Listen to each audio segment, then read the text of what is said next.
we looked at exception management in two ways. So we have two products that basically came together to solve this issue. My Agent, which is basically a framework for either call center or back office folks to execute their functions in a manual manner, right? So for example, not all exceptions were deemed to be automation ready day one. So what are you gonna do? How are you gonna actually measure your team's velocity? How are you gonna make sure you can report on your KPIs? How can you actually identify where do I have process bottlenecks, right? And that's where we came in with a full, take into consideration our key tenets of our exception management framework is one, process mining, right? So the key thing was, well, for me to be able to identify where do I have bottlenecks, I should be able to see it.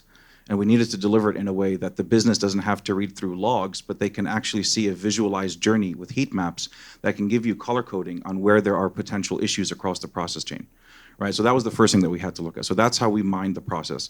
Once we actually mined the process, then we start looking at different types of models to say, now that we have a year's worth of data, can I start predicting what type of exceptions are going to come down the road so we can start doing better workforce planning based on seasonality and things that we're actually looking at from now this new system. We lived with it for a year. What are we learning from it? What is it telling us about what's happening, right? And then the last thing is how to take those insights and actually update your existing models or identify net new opportunities for automation to kind of keep streamlining that process and have your team focus on other items that could potentially be distracting them, right?